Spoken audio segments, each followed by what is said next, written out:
Alhamdulillah. Alhamdulillahi wa kafa. Wassalatu wassalamu ala man la nabiyya ba'da wa ba'd. Alhamdulillah. Allah subhanahu wa ta'ala has blessed us on this noble Friday, and it is the 14th of Rajab, 1442. And from where we last left off, we were in Unit 2, Chapter 1, in which inshallah we'll be able to finish off the first chapter, and we'll be looking at going into Chapter 2 today. So as we stated before, the quote, close quote system is in effect, and we're picking up from where Shaikh Mustafa Hamdu Ulayyan has last took us from the text on the statements of Taqi ibn Taymiyyah and Al-Hajj Abu Ja al-Kabir, rahimahumullah. So we will start where he last left off, where he said, quote, وَقَدْ حَلَّ تَقِيُّ الدِّينِ بن تيمية الإشكال بذلك فمن امتلك أدوات الاجتهاد. And so, Taqi ibn Taymiyyah specifically laid out the detailed complexity of the matter. Now, whoever possesses the tools of ijtihad, فَعَلَيْهِ أَنْ يَجْتَهِدَ وَيَبْحَثَ عَنِ الدَّلِيلِ, then it's for this one to make ijtihad and research regarding the evidence. ومن لم يمتلك أدوات الاجتهاد فالأولى أن يرجع إلى العلماء. But in the case of the one who does not possess the tools of ijtihad, then it is more befitting that he should return to the scholars. وهذا ما قاله ممهد المذهب, and this is that which was said by the guider of the madhab, وناشره القاضي أبو يعلى, the expounder and spreader of the madhab, Al-Qadi Abu Ja, حيث قال, when he said, فقد منع أحمد من التقليد وندب إلى الأخذ بالأثر. Imam Ahmad forbade from taqlid and preferred taking by the narratives. وإنما يكون هذا في من له معرفة بالأثر والاجتهاد. But he only preferred this for the one who had knowledge of the narrative and also ijtihad. And this is from our footnote, Al-Musawwada, page 468. I would also like to say as a footnote, لابد من بيان قضايا كثر فيها الجدل. I would like to make this very important clarification that has a lot of dispute in it. وهي مكانة ابن تيمية يعني تقي الدين في المذهب الحنبلي. And it is the place of تقي الدين ibn Taymiyyah in the Hanbali madhab. فأقول من فرض به شيخ الإسلام ابن تيمية عن المذهب لم يأخذ به الحنابلة في الأصول والفروع. Whatever Shaykh al-Islam ibn Taymiyyah was alone in, that he was specifically divergent from the madhab, the Hanbalis have not taken from him, whether this is in regards to the foundational matters or the branch or plenary issues. وما قرره داخل المذهب أو خرجه عن المذهب اعتنوا به ونقلوه في كتبهم فهو صاحب ملكة تامة. وهذا خلاصة أبحاث كثيرة وما يعقلها إلى العالمون. And whatever has been confirmed of him by belonging to the madhab or has been extracted from the madhab, then they embrace and they narrate it in their books. And this is for the possessor of very clear and complete understanding. And this is a very short summary of many researches that have been done on the topic. But none will really comprehend or understand this except for those who know and are qualified. التحذير من إحداث الآراء الجديدة ومن الخروج عن المذاهب الأربعة. A clear warning from bringing about newfangled opinions and from exiting from the four madhabs. حذر الإمام أحمد من الكلام في المسائل من غير أن يكون المتكلم فيها إمام. وقال في رواية الميموني من تكلم في شيء ليس له فيه إمام أخاف عليه الخطأ. وقال لم نقول ما لم يقل.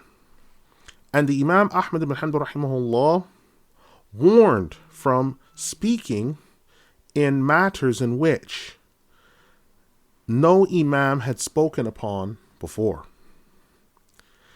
And he also said in the narration of Al-Maimuni, whoever spoke in something in which there is no Imam that preceded him, I fear for such a one a mistake.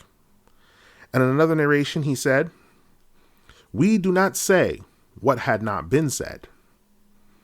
And we'd like to mention in a footnote here, Al-Adab al-Shar'iyya, that this is taken from Al-Adab al-Shar'iyya, volume 2, page 63. ثم قال, then he said, وسأله إسحاق بن إبراهيم عن الحديث الذي جاء وأجرأكم على الفتيا أجرأكم على النار ما معناه قال أبو عبد الله يفتي بما لم يسمع.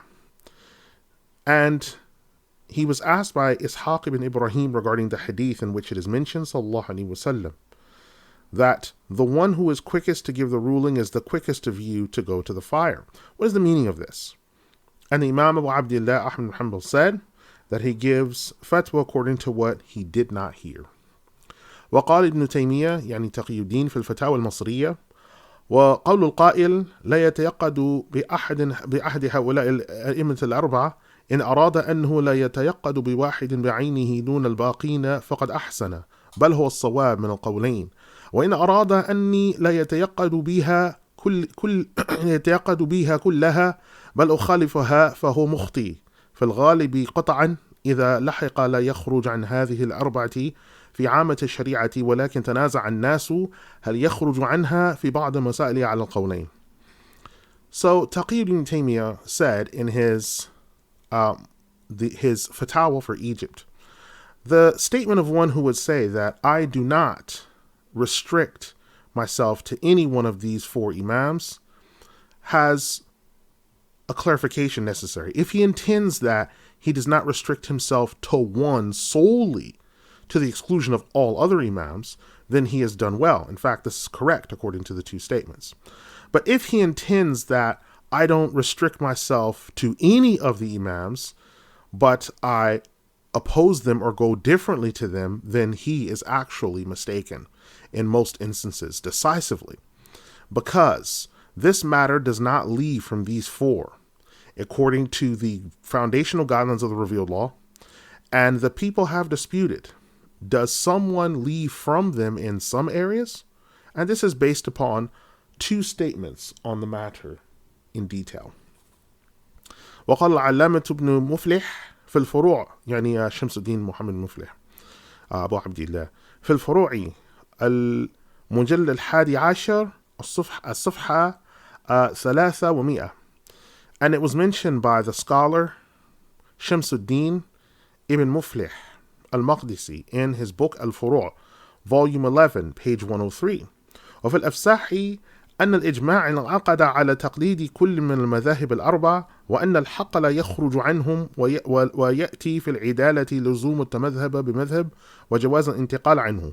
وقال الشيخ تقي الدين النسبة إلى إمام في الفروع كالأئمة الأربعة ليست بمذموم فإن اختلافهم رحمة واسعة واتفاقهم حجة قاطعة.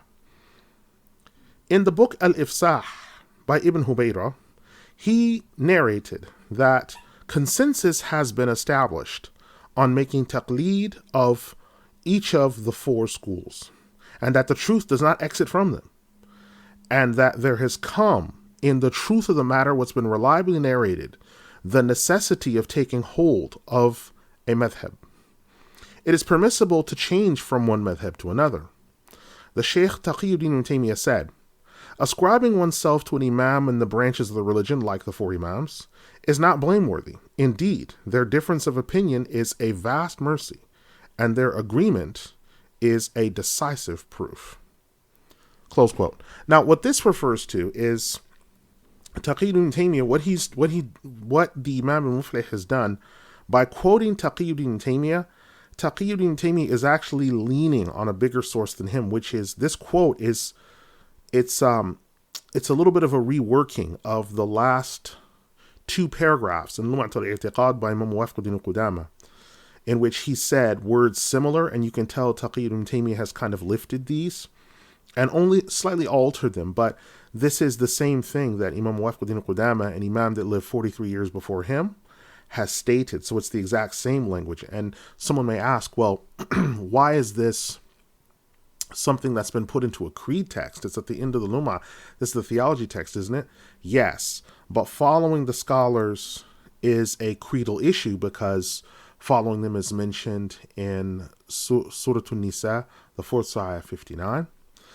And it is also mentioned in other ayat about following the people of right knowledge, Surah An-Nisa, the 4th Surah, ayah 83 to 84, as well as Surah An-Nahl, the 16th Surah, ayah 43. So it's mentioned in a number of places that following a particular class of people, Surah At-Tawbah, the 9th Surah, 122, that there's a body of people who are set aside that are referred to as either ulul amr or alladhin yastanbitunahu minhu, those who make istinbat, they extract the rulings. So this class of people, attributing oneself to them, has been mentioned as perfectly fine and sound because it is not blameworthy, and their difference of opinion is a vast mercy, and their agreement is a decisive proof. So we are now moving to chapter 2 in unit 2. And chapter 2, unit 2 is Al-Matlab Al-Thani, second research, ومن منهجه, and from his methodology, عدم الدخول في تعقيدات الفكرية والكلامية, that Imam Ahmad did not enter into creedal matters with newfangled ideas or speculative theology. وترك فضول الكلام وما لا فائدة منه, and he left additional speech and what bore no benefit in it. So now we'll go to what the Sheikh has said, in which he said in unit 2, quote, أولا ترك فضول الكلام في العقائد أسلم وأحكم. Firstly, abandoning additional speech in matters of theology is safer and actually wiser. هذه قاعدة جليلة في الإطلاق اللفظي في العقائد متوقف على ورود الشرع به، فلا يجوز القول إن الله مثلا استوى بذاته وينزل بذاته، أو أنه بجهة وليس بجهة. قال الإمام الذهبي في تعليقه على قول بعض المحدثين إن الله استوى بذاته وينزل بذاته، قال: وبلا ريب أن فضول الكلام تركه من أحسن الإسلام. This statement is a very, very noble rule. And the general language used in the creedal matters is subjected to and foundational to what has been narrated in the revealed law. Thus, it is not permitted the statement that Allah, for example, is above his throne in his essence, or descends in his essence, or that he is in a direction or not in a direction. Imam al-Zahabi said in his footnote on the statement of one of the big hadith scholars that Allah is above by his essence and descends by his essence. Imam al-Zahabi said about this, there's no doubt that additional speech that is said in the theology, leaving it is from the best of one's Islam. And there was also a footnote, we say, where this came from, Al-Ulu, صفحة 36 و200. This is from the book Kitab al-Ulu, page 236. علق شيخنا العلامة إسماعيل بن بدران فقال: هذا يوافق قول المالك رحمه الله لما سئل عن الآية الكريمة الرحمن على العرش استوى، كيف استوى؟ قال: الاستواء معلوم والكيف مجهول والإيمان به واجب والسؤال عنه بدعة. Our Sheikh, the scholar, Ismail ibn Badran, hafidhahullah, he said regarding this statement that was mentioned above in the footnote, this is what agrees with the statement of Malik ibn Anas rahimahullah when he was asked regarding the ayah, the most merciful is above the throne. Surah Taha, the 20th Surah, 5. And Imam Malik was asked, how is the istiwa? Imam Malik said the istiwa is known, the how is unknown, Iman in it is compulsory, and asking about it is an innovation. In the main body of the text, we should also consider under our first point, الأصل التوقف في إطلاق الألفاظ المحدثة نفيا وإثباتا. The first point that should be gathered upon in absolute phrases that are newfangled regarding negation and affirmation when discussing matters of creed. قال العلامة عثمان النجدي الحنبلي المتوفي 97 و1000 The scholar Uthman al-Najdi al-Hanbali said, who died 1097 rahimahullah, في كتابه نجاة الخلف في اعتقاد السلف, in his book The Salvation of the Latter-day Generations is in the creed of the first three generations.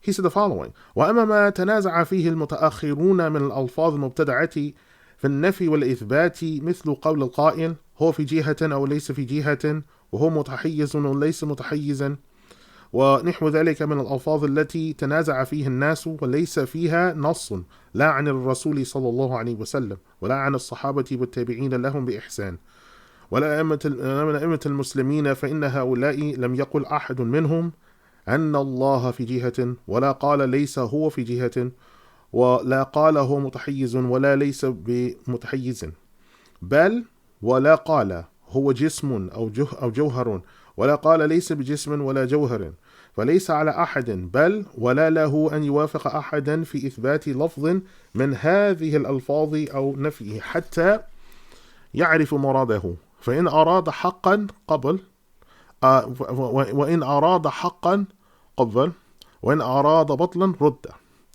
وإن اشتمل كلامه على حق وباطل لم يقبل مطلقا ولم يرد جميع معناه، بل يوقف اللفظ ويفسر معناه، كما تنازع الناس في الجهة والتحيز وغيرهما، فاللفظ الجهة قد يراد به شيء موجود غير الله فيكون مخلوقا، كما إذا أريد بالجهة نفس العرش أو نفس السماوات، وقد يراد بها ما ليس بموجود غير الله تعالى، كما إذا أريد الجهة ما فوق العالم، فمن أراد إثبات الجهة الوجودية وجعل الله منحصرا في المخلوقات فهو باطل، ومن أراد إثبات الجهة العدمية وأراد أن الله وحده فوق المخلوقات بائن عنها فهو حق. Now, as far as what's been disputed in by the latter-day scholars and people, with newfangled innovated phrases regarding negation and affirmation, like the statement of someone who might say regarding direction, or that he is not in a direction, or he is bound here, he is not bound, and similar expressions which are disputed in by the people, in which there is neither a explicit statement nor a statement from the Messenger sallallahu alaihi wasallam or from the companions or the followers who came after them in goodness, nor the Imams of the Muslims. These things were not said by anyone in which they say that indeed Allah is in a direction, nor did they say, oh, he's not in a direction, nor did anyone say he is bound, or did anyone say he is not bound, nor did they say he is a body or an element or a property. No one said he's not a body or element or property, nor did they say, nor is he a property or element. It's not for anyone to make any proclamations or statement without proof. But it is not that anyone should agree with someone in affirming a statement from any of these expressions or negating it until the individual in question understands the intent. If the individual giving the expression intended truth, then it's accepted. But if the individual bringing the expression intended falsehood, then it's rejected.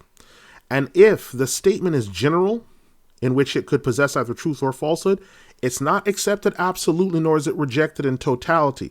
But the expression is held on to, and the explanation of the meaning has to be given before it can be affirmed or denied. Just as the people dispute regarding areas of direction or boundness and other things besides that. The use of the expression direction, if it's intended something that is present besides Allah and it's created, just as intended by the direction in the discussion on the arsh, that it is above, or the skies, and similar things, that is to do with the creation. If someone intends what is not present, except Allah exalted be He, and when he intends by direction that which is above the creation, then whoever intends affirming an existent direction, and he has declared that Allah is bound in these directions, this is falsehood and unacceptable. But whoever intended by affirming direction, a direction that is above and separate to the creation and non-existent to the rest of the creation, and he intends that Allah alone, exalted be He, is above His creations and distinct from His creations. This is true. Now, it's not in any area in which someone should affirm that the creations bound Him, nor does anything encompass Him, nor is anything above Him. But He, exalted be He, is exalted and high over the creation and surrounds His creation in truth. And this is the end of the quote from Ibn Qa'id al-Najdi, and this is the affair. وَحَتَّى هَذَا اللَّفْظ مُبْتَدَعٌ. But I would like to say the expression, the non-existent direction, even that is a newly fangled expression that was given by the Imam. وكذلك لفظ الجهة في حق الله فالإمام أحمد لم يكن ينفى الجهة ولا يطلقها لعدم وورود الدليل عليها، وإن كانت عقيدته هي الإثبات العلو والفوقية مع نفي الحد والمكان والغاية. قال السيد الشريف الجرجاني في شرحه على المواقف المجلد 8 الصفحة 19: والمنازعة مع هذا القائل راجعة إلى اللفظ دون المعنى، والإطلاق اللفظي متوقف على ورود الشرع به. Now, likewise, the expression direction with regards to Allah being used, Imam Ahmad, he did not negate direction in totality, nor did he insist on the non-narration of such a thing. And that which has been given as proof that Allah the Exalted is above in a direction, this has been narrated. And his theology established loftiness and highness and aboveness with the fact of his denying limitation or place or boundary for Allah. The Sayyid, the Noble Al-Jurjani, said in his commentary on Al-Mawaqif, volume 8, page 19, the dispute with anyone who brings a statement, especially on this topic, returns to the expression itself outside of the meaning. And the expression itself in general is bound according to what has been narrated of the revealed law on the topic. وقد منع أحمد البحث في دقائق المسائل كمسألة لفظ في القرآن. And Imam Ahmad rahimahullah also forbade from examination into more detailed matters like the issue my لفظي في القرآن مخلوق, my verbalization of the Quran. قال الذهبي, Imam الذهبي said, ولقد أحسن الإمام أبو عبد الله حيث منع من الخوض في المسألة من الطرفين، إذ كل واحد من إطلاق الخلقية وعدمها على اللفظ مهم ولم يأتي به كتاب ولا سنة، بل الذي لا نرتاب فيه أن القرآن كلام الله منزل غير مخلوق والله أعلم. Imam al-Dhahabi said, Imam Ahmad Abu Abdullah did well when he did this, because he forbade from disputation in this topic from 2 points. One is each one of these particular areas, whether you are talking about discussing affirmation or negating the affair, is wording that's being used in a capricious manner, in which neither the book nor the Sunnah did not discuss. But that which we have no doubt in is that the Quran is the speech of Allah sent down, uncreated, and Allah knows best. And this is from Siyar A'lam al-Nubala, volume 21, page 338. ثانيا ومن منهجه عدم البحث في معاني المتشابه كالاستواء. And also, from the methodology of Imam Ahmad as the second point of his methodology, is not examining and looking into the meaning of the allegorical ayat like the istiwa. وفي آيات المتشابه يقول الله تعالى هو الذي أنزل عليك الكتاب منه آيات محكمات هن أم الكتاب وأخر متشابهات فأما الذين في قلوبهم زيغ فيتبعون ما تشابه منه ابتغاء الفتنة وابتغاء تأويله وما يعلم تأويله إلا الله والراسخون في العلم يقولون آمنا به كل من عند ربنا وَمَا يَذَّكَّرُ إِلَّا أُولُو الْأَلْبَابِ. Surah Al-Imran, Al-Ayat Al-Sabi'ah.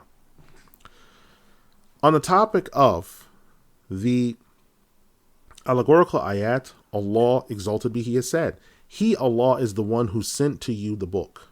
Of it are ayat that are decisive, and they are the substance of the book.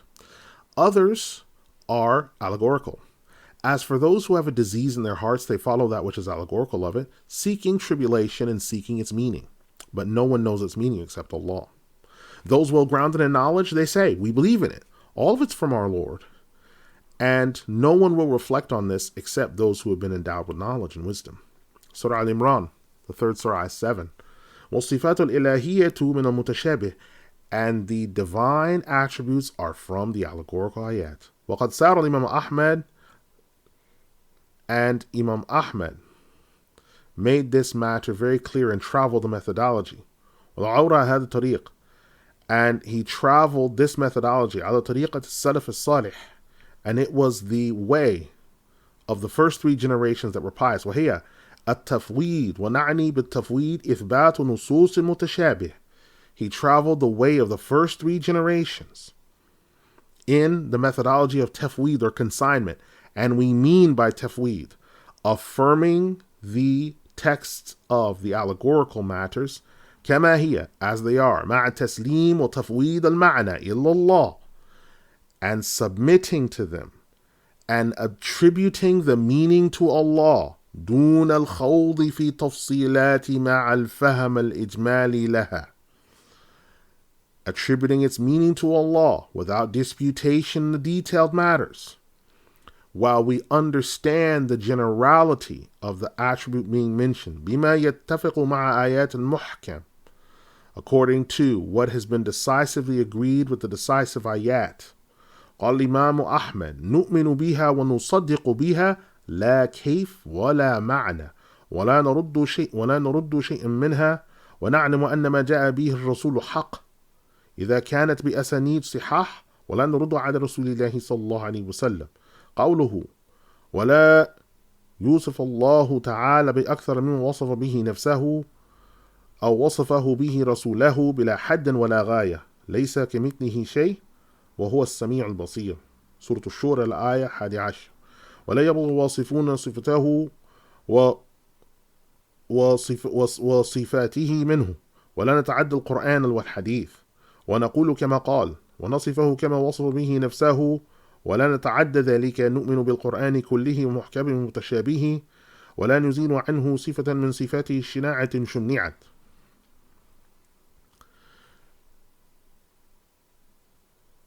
Imam Ahmad said, we believe in them. We attest to the truthfulness of them. Without how, without meaning. We don't deny a single thing from them. We know that what the messenger came with is true. And when the narratives are authentic, we don't rebuke or reject what the messenger sallallahu alaihi wasallam came with, or the words. Allah is not described with more than that which he described himself with. And or what his messenger described him with, he is without limit and without boundary. There is no thing like him, while he is the all-hearing, the all-seeing. Surah Al-Shura, 42nd Surah 11. And the description of those who try to describe him does not reach. And his attributes, either him or his attributes. And we do not transgress the Quran nor the Hadith. We say just as he said. And we describe him, Allah, just as he described himself. And we do not go beyond that. We believe in the Quran in totality. It's decisive ayat and it's allegorical. And we do not take away out of hatred or dislike any of the attributes that have been mentioned. And this is taken from اجتماع الجيوش الإسلامية الصفحة 32 و100 ذم التأويل صفحة 22. And this is taken from Ibn Qayyim's book اجتماع الجيوش الإسلامية, page 132, as well as Muwaffiq ibn Qudama's ذم التأويل, page 22. Close quote. Now, this is very significant because the Shaykh Mustafa Hamdu Ulayyan, what he did is he actually quoted a section of the Lum'ah, but it was another narrative of it through, if memory serves me correct, Fatima al-Wasitiyah. So he quoted a different narrative of it. But he basically established this principle and then quoted Imam Ahmad directly. So this is very powerful what he did, in which he established that what was understood by the first three generations, la kayf wa la ma'na, this is the expression of tafwid. There is no such thing as, tafwid al-kayfi and tafwid al-ma'nawi. This doesn't exist. This does not exist. Tafwid, this expression is understood by the first three generations, and those are handed down to them. Means the kayf and the ma'na. And this can be seen if you look in Sharh al-Sunnah by Abu Muhammad al-Barbahari, where he mentions the expression tafwid. And he took this from the students of Imam Ahmad, where he summarized all of Imam Ahmad's statements from the students that he'd learned and put it in this simple text. So this is not true. You can see the same thing in Ibn Battah's, in his Al-Ibana, the expression tafwid is used, and it only means ma'na and kayf together. Now let's go back to what the Imams have said, and we'll go to what the Shaykh said, and he gives us a really good treat, mashallah, of current authorities. So Shaykh Mustafa Hamdu Ulayyan, he says, quote, قال شيخنا الفقيه المبجل الشيخ إسماعيل بن بدران. Our Shaykh, the faqih, the noble faqih, the Shaykh Ismail ibn Badran, he said, بلا تمثيل ولا تكييف ولا تعطيل. قلت قال المرداوي في التحبير، قال المجد ابن تيمية في المسودة، ثم بحث أصحابنا يقتضي فهمه إجمالا لا تفصيلا.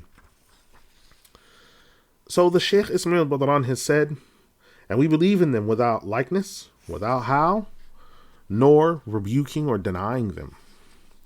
I would like to say that Imam Alauddin al-Mardawi has also said in his book At-Tahbir that Al-Majduddin ibn Taymiyyah said in the book Al-Musawwada that then our companions researched into the matter until we understood that we are to take the judgment of understanding the general nature of the attributes and not the detailed affair.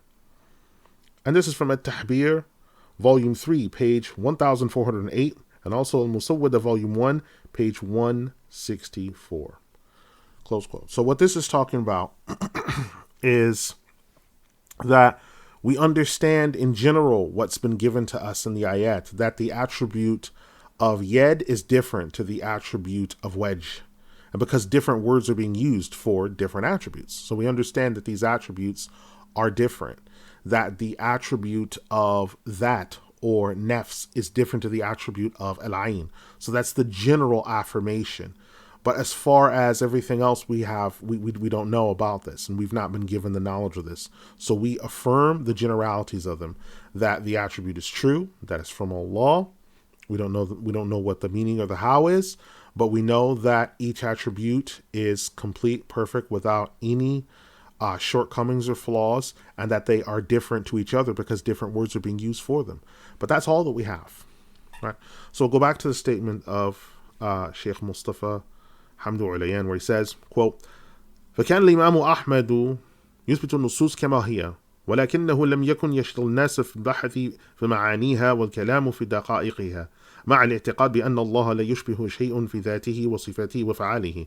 وقد أبدع العلام ابن الجوزي في تصوير هذه المسألة وتعليلها، فقال في صيد الخاطر: نهى الشرع عن الخوض فيما يثير غبار شبهة ولا يقوي على قطع طريقه إقدام الفهم، وإذا كان قد نهى عن الخوض في القدر فكيف يجيز الخوض في الصفات والمقدر في صفات المقدر، وما ذاك إلا لأحد الأمرين: أما لخوف إثار الشبهة تزلزل العقائد، أو لأن قوى البشر تعجز عن إدراك الحقائق.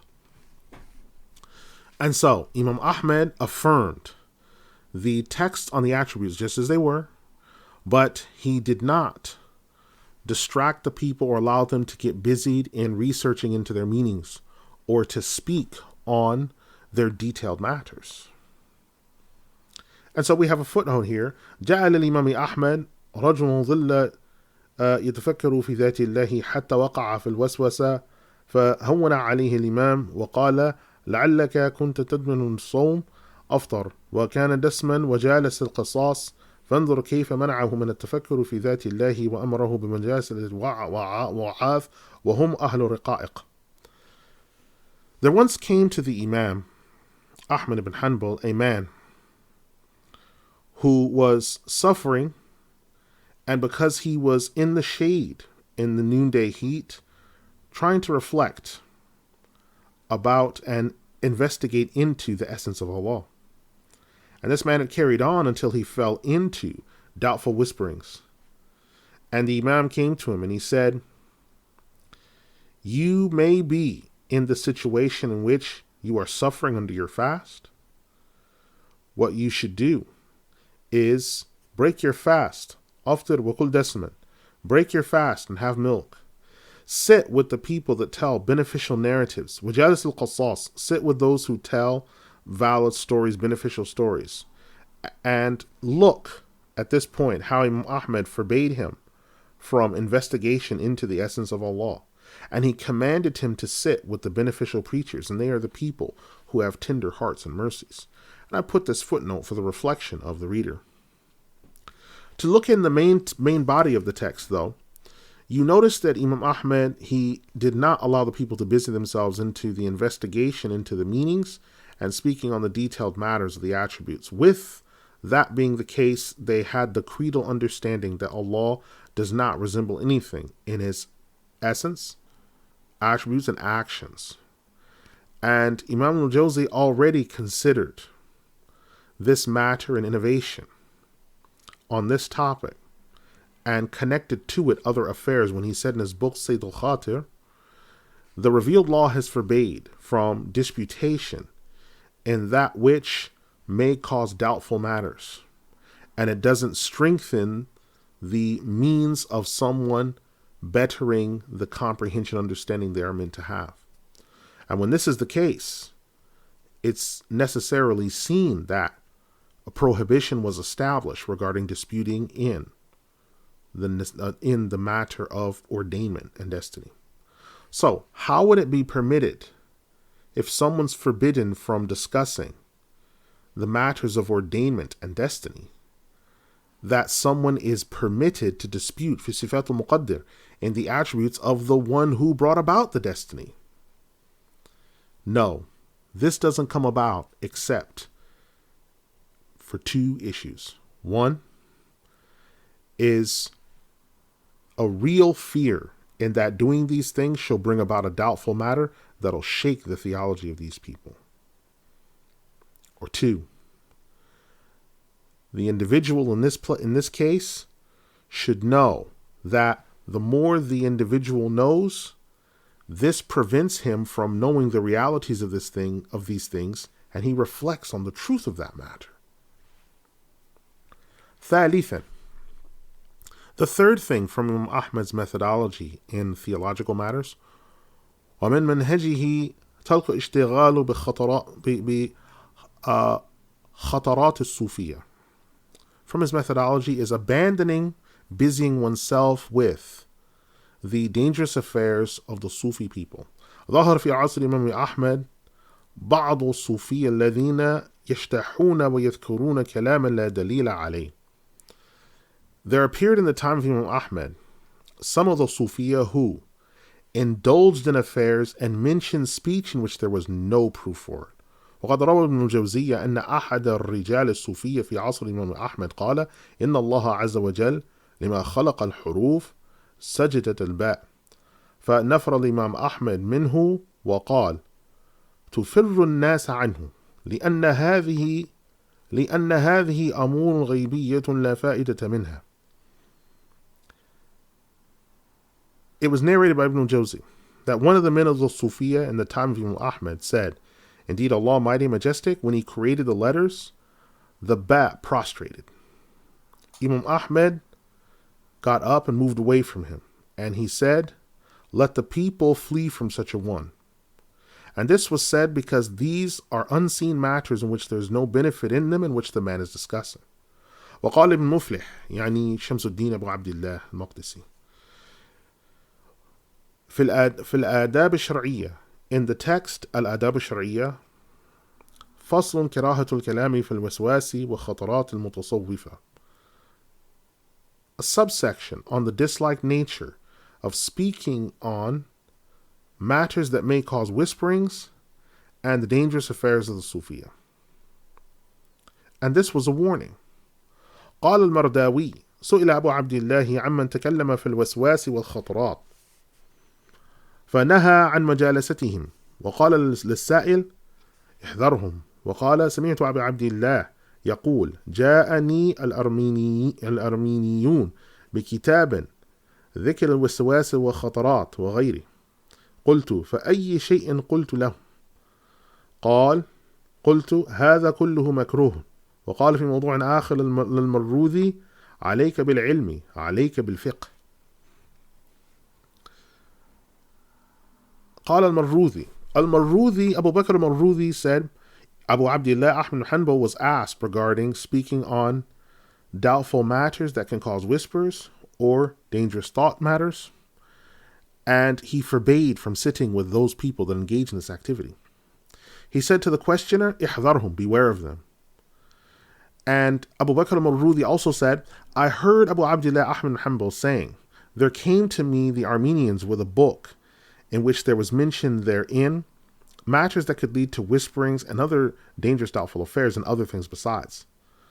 So I said, قلت, so Abu Bakr al-Marruzi said, فأي شيء قلت لهم, what did you say to them regarding this?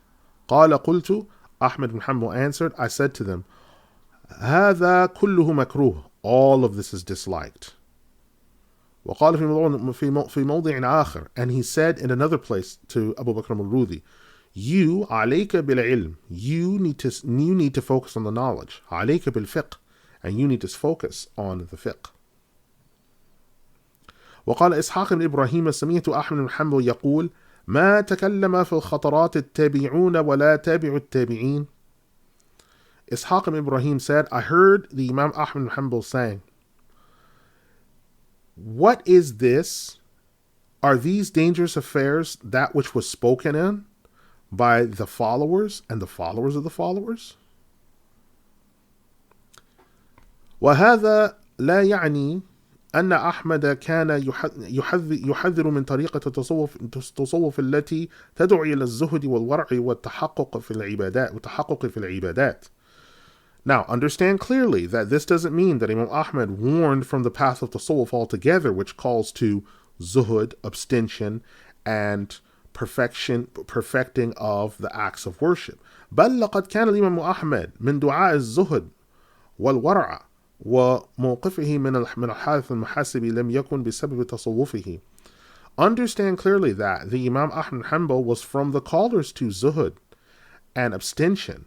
Now, regarding his decision regarding Al-Harith Al-Muhasibi, this wasn't on account of his tasawwuf, بل كان بسبب وقوع الحارث في التعقيدات الكلامية التي لا دليل عليها. It was because of what Al-Harith Al-Muhasibi fell into regarding the theological affairs of speculative theology, which had no proof for it. حيث صار يفاضل بعض كلام الله ببعض وليس لأنه يتكلم في الحقائق ويدعو إلى الزهد بل أحمد مدح كلامه في الحقائق. Especially when he got to the point of preferring some of the speech of Allah to others.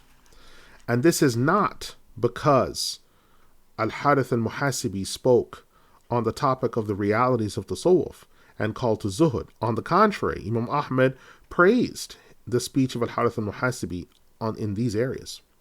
ونص ابن تيمية يعني تقي الدين على أن هجران أحمد الحارث كان بسبب مسألة دقيقة من مسائل الكلام والمشيئة لا بسبب التصوف. قال ابن تيمية يعني تقي الدين في دار تعارض العقل والنقل.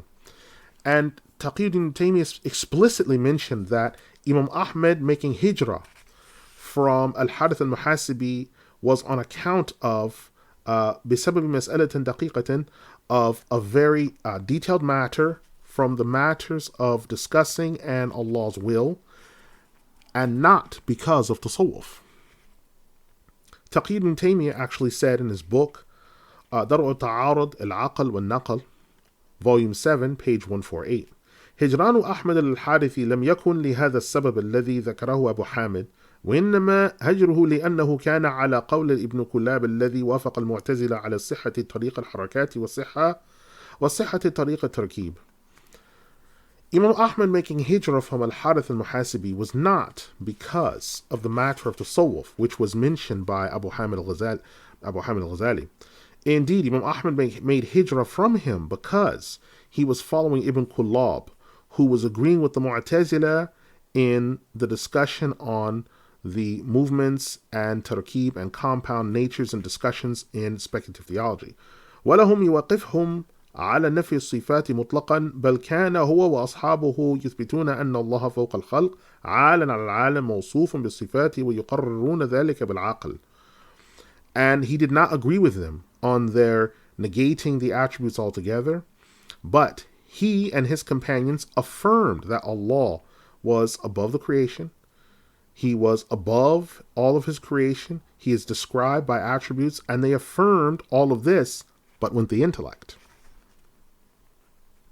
واتفق أن الإمام أحمد أمر بعض صحبه أن يجلسه بحيث يسمع كلام الحارث ولا يراه، ففعل فتكلم الحارث وأصحابه يسمعون كأنما على رؤوسهم الطير، ثم أخذوا يبكون فبكى أحمد حتى أغمى عليه، وقال لصاحبه من رأيتك هؤلاء ولا سمعت في علم الحقائق مثل كلام هذا الرجل لكن لا أرى له صحبته.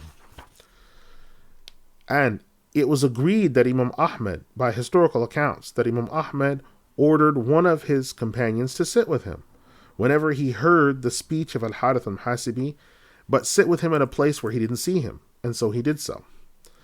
And Al-Harith Al-Muhasibi spoke, and his companions heard him. As if he was sitting there, it looked as if they had birds on their heads because of how still they were sitting, at attention to the words he was saying. And they took according to his words, and they wept. And Imam Ahmad also wept, until he fell down out of weeping and sadness.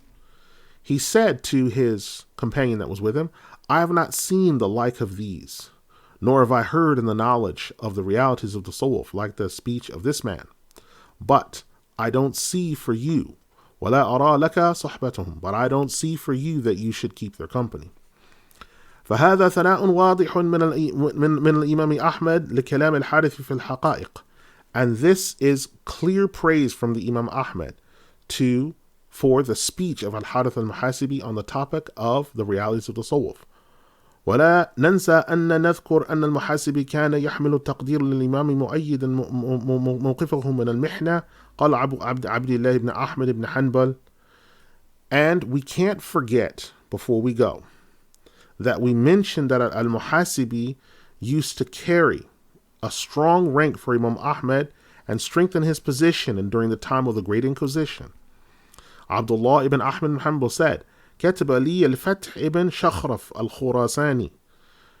Someone wrote to me by the name of Al-Fath ibn Shakhraf al-Khurasani, يقولون, and they were saying, علماء الأزمة الثلاثة, they were saying that the scholars of all times are three. Ibn Abbas fi zamanihi, Ibn Abbas in his time. والشعبي في زمانه, الشعبي in his time. والثوري, Sufyan al-Thawri fi zamanihi, and Sufyan al-Thawri in his time. وأنا قلت الحارث المحاسبي وابن حنبل في زمانه, and I said to Al-Harith Al-Muhasibi and Ahmad ibn Hanbal in his time. فقال المحاسبي نزل بالإمام أحمد ما لم ينزل بسفيان الثوري والأوزاعي.